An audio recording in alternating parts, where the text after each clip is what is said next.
السلام علیکم ورحمۃ اللہ وبرکاتہ۔ سورہ یاسین کی آیہ نمبر 60، جس میں اللہ سبحانہ وتعالی ارشاد فرماتا ہے کہ الم عاہد الیکم یا بنی آدم الا تعبدوا الشیطان انہ لکم عدو مبین۔ اس میں اس عہد کے متعلق بات ہوئی ہے جو بنی آدم سے لیا گیا تھا کہ شیطان کی پرستش تم مت کرنا کیونکہ وہ تمہارا کھلا ہوا دشمن۔ اس آیہ مبارکہ کو ہم پچھلے 2 دروس سے پڑھ رہے ہیں اور اس میں بہت سارے نکات ہیں جس پر ہم نے بات کی ہے، اور پچھلے درس میں بھی میں نے آپ سے یہ ذکر کیا تھا کہ ابھی اس آیہ مبارکہ کی تفسیر جاری ہے۔ دیکھیں، بعض علماء نے کہا ہے کہ شیطان جب اللہ کے کسی بندے کے دل میں کسی گناہ کی ترغیب پیدا کر کے اس کو کسی گناہ میں مبتلا کر دیتا ہے تو شیطان بہت خوش ہوتا ہے کہ میں نے اس بندے کو اللہ کے قرب کے راستے سے دور کر دیا، لیکن در حقیقت اس بندے کی لغزش اس کے درجات کی بلندی اور اللہ کے مزید قرب کا سبب بن جاتی ہے جب وہ بندہ اپنے گناہ پر غمگین ہوتا ہے اور اس کے دل میں ندامت آتی ہے اور وہ اپنے رب کے حضور گڑ گڑاتا ہے، معافی مانگتا ہے اور قرب کے لیے اور محنت کرتا ہے۔ اس وقت شیطان منہ کے بل گرتا ہے اور اس کی ساری کی ساری خوشی جو ہے وہ مان پڑ جاتی ہے کہ میں تو یہ سمجھا تھا کہ میں اسے راستے سے دور کر رہا ہوں اور اب یہ گناہوں کے راستے پہ چلتا رہے گا، یہ تو اللہ کی توفیق سے نادم بھی ہو گیا اور اس نے اپنے گناہ پر معافی بھی مانگی ہے اور یہ امید ہے کہ اللہ اسے معاف بھی کر دے گا۔ تو جب وہ یہ کیفیت دیکھتا ہے نا اللہ کے کسی بندے کی کہ خطا کار اپنے جرم کا اقرار کر کے توبہ کر رہا ہے، تو وہ شیطان کے اوپر وہ وقت بڑا کڑا گزرتا ہے اور وہ نہیں چاہتا کہ آپ توبہ استغفار کریں۔ اس لیے دل کی جو سختی ہے نا، یہ بڑی خطرناک چیز ہے۔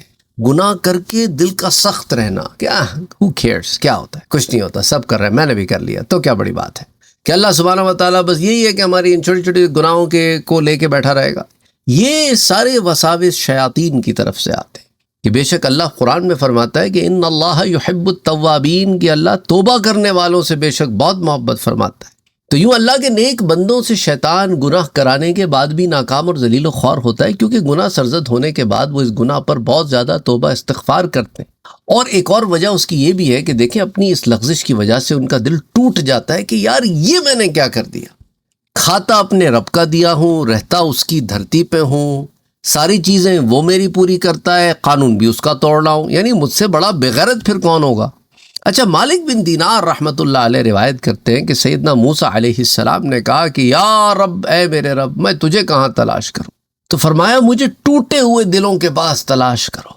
اللہ اکبر، اللہ اکبر، جنہیں زندگی توڑ دیتی ہے، جنہیں گناہ توڑ دیتے ہیں اور پھر وہ اپنے رب کی یاد میں تڑپتے۔ حضرت اسے حلیۃ الاولیاء میں بھی روایت کیا گیا ہے، حدیث 2777۔ پھر امام غزالی احیاء علوم الدین میں بھی اسے روایت کرتے، جلد 2 صفحہ 187 پر۔ اور علامہ زبیدی جو متوفی ہیں 1205 ہجری کے، انہوں نے لکھا ہے کہ اس حدیث کا مرفوع ہونا ائمہ حدیث کے نزدیک تو ثابت نہیں، اور شاید یہ ہو کہ یہ اسرائیلیات میں سے ہو۔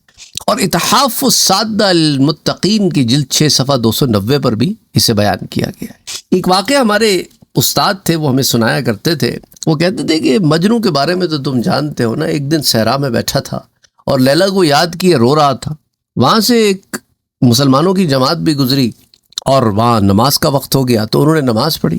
نماز پڑھ کے فارغ ہوئے تو ان میں سے کچھ لوگوں نے مجنوں کو اپروچ کیا اور کہنے لگا کہ تم عجیب آدمی ہو، تمہیں پتہ نہیں تھا کہ ہم نماز پڑھ رہے ہیں یہاں پہ، اور تم جو ہے وہ سارا وقت لیلا لیلا لیلا کے رونا روتے رہے ہو، بیٹھ کے ہماری نماز خراب کرتے رہے ہو۔ تو مجنوں نے ان کو دیکھا اور انہوں نے کہا کہ تم کون ہو اور تم کب آئے اور کہاں تم نے نماز پڑھی؟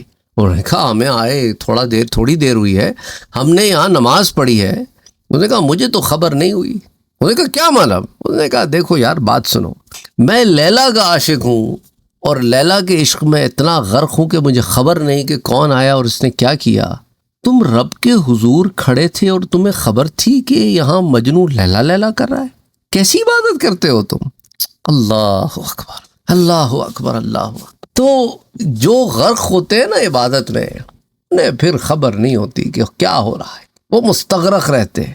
اور یوں اللہ کے نیک بندوں سے شیطان جب کسی گناہ کو صادر کرا لیتا ہے تو یہ سوچ کر ان کا دل ٹوٹ جاتا ہے کہ لوگ ان کو کس قدر نیک گمان کرتے ہیں اور یہ کیا گناہ کر بیٹھے ہیں، لوگوں کا ڈر نہیں، لیکن یہ ہے کہ اللہ نے تو ان کو عزت دی اور انہوں نے منافقت کر لی کہ لوگ تو ان کو کیا سمجھ رہے ہیں، اللہ نے ان کو کتنی عزت دی ہے، اور یہ ایک منافق والی زندگی گزار کے رب کے آگے کس طرح آئیں گے، اسی رنج و غم اور افسوس میں پھر وہ ندامت کے آنسو گرتے ہیں کہ ایک تو رب کے بنائے ہوئے اصولوں کو توڑ دیا، پھر اس کی دی ہوئی عزت کے برخلاف کام کیا، پھر اتنا بڑا نفاق ہم سے ظاہر ہو گیا۔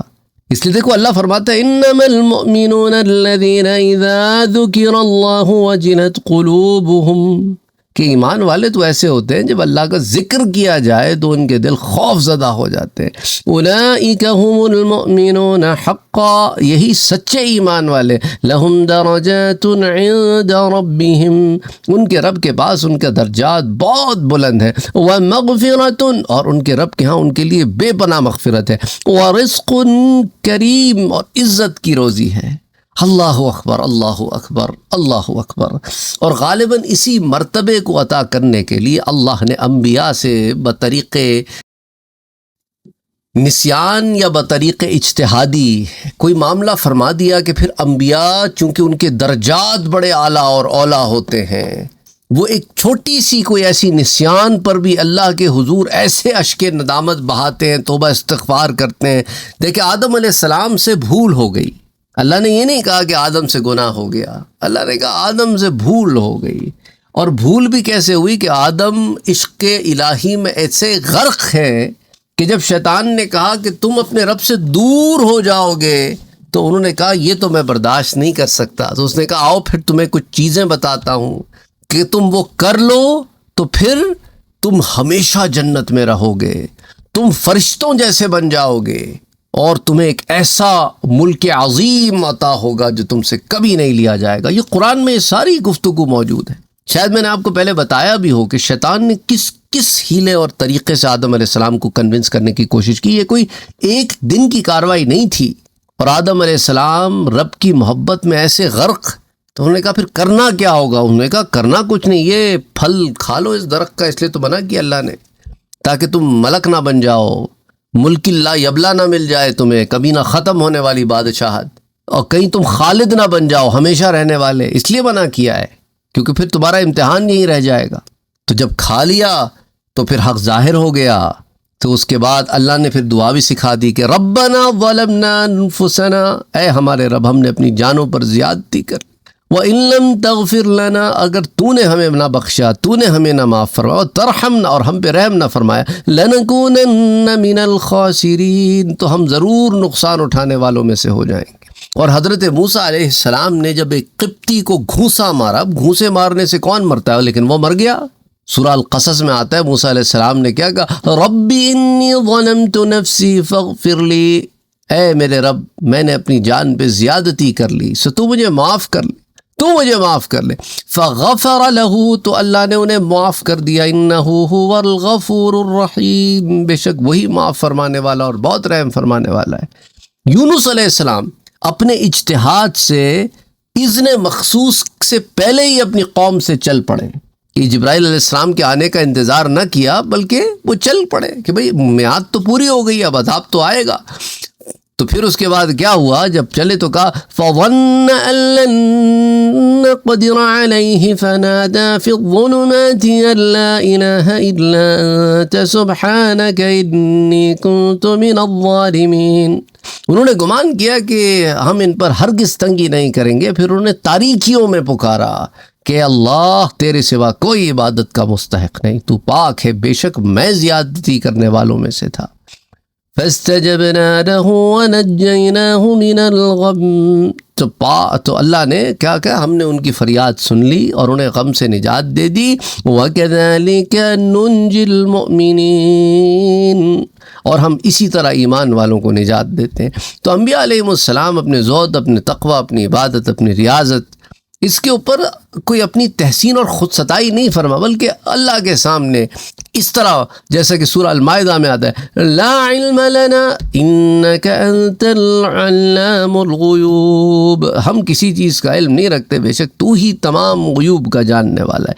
اچھا، اس کے اب آپ دیکھیں نا، فرشتوں نے بھی ایک چیز کا اظہار کیا تھا، سورہ بقرہ میں آتا ہے جب آدم علیہ السلام کو بطور خلیفہ سامنے رکھا گیا، انہوں نے کہا اتجعل فیہا، اے ہمارے رب تو اس زمین میں اسے رکھنا چاہتا ہے من یفسد فیہا، جو فساد پھیلائے گا اس میں، ویسفک الدماء، اور جو خون بہائے گا۔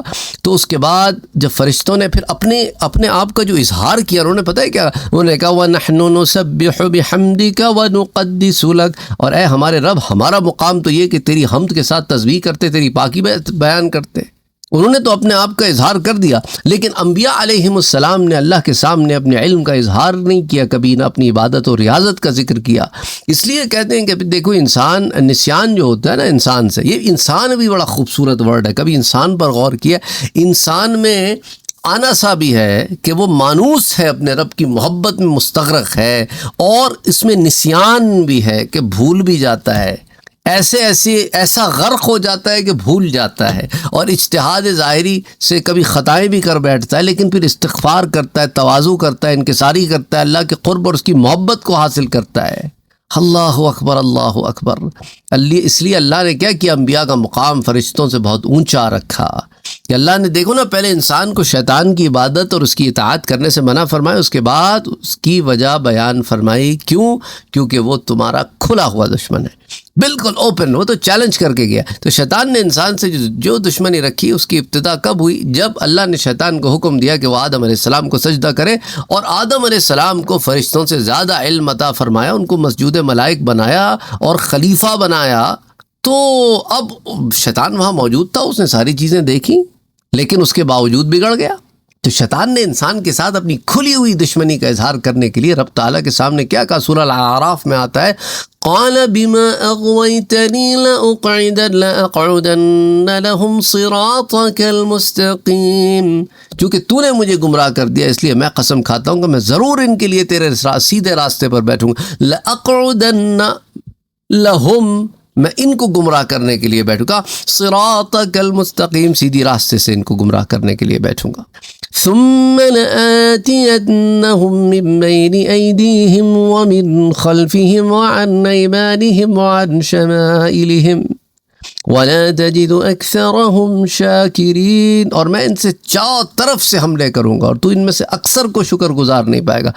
قال ارأیتک ھذا الذی کرمت علی، کہ شیطان نے کہا اچھا دیکھ لیجیے، یہ شخص جس کو تو نے مجھ پر فضیلت دی ہے نا، اگر تو نے مجھ کو قیامت تک کی مہلت دی تو میں اس کی اولاد میں سے چند لوگوں کے سوا سب کو جڑ سے اکھاڑ پھینکوں گا۔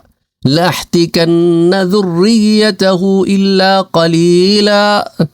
تو اگر یہاں پر یہ سوال ہو کہ جب اللہ نے انسان کو، خصوصاً مسلمانوں کو، یہ بتا دیا کہ شیطان کھلا دشمن ہے انسان کا، تو چاہیے تھا کہ انسان ایسے کام نہ کرتا جن سے شیطان راضی ہوتا اور اللہ ناراض ہوتا۔ حالانکہ ہم دیکھتے ہیں کہ بعض مسلمان ناجائز قتل کرتے ہیں، زنا کرتے ہیں، شرابیں پیتے ہیں، سود کھاتے ہیں، اور کثرت سے ایسے کام کرتے ہیں جو شیطان کی موافقت اور رحمان کی مخالفت ہے۔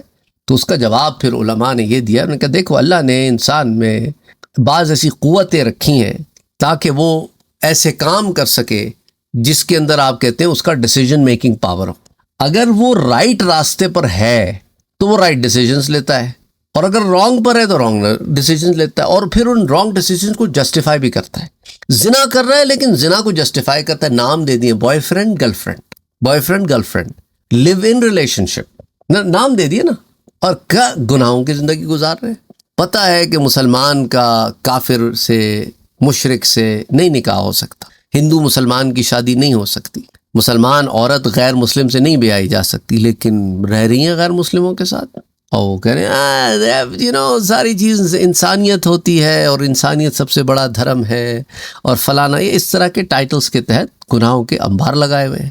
کیا نہیں پتا عورت کو یا مرد کو کہ تم نے ایسے لباس نہیں پہننے جن سے سامنے والے تمہاری طرف اٹریکٹ ہوں، ایسے لباس پہننے جس میں ماڈسٹی ہو، اپنی نگاہوں کو نیچے رکھنا ہے، اور زیادہ نہیں گھلنا ملنا، لیکن آپ کالجز، یونیورسٹیز، دفاتر، اسکولوں میں، محلوں میں، بازاروں میں جا کے دیکھ لیں کہ کتنا حسن کا اہتمام ہوتا ہے اور کیسے آپس میں معاملات ہوتے ہیں.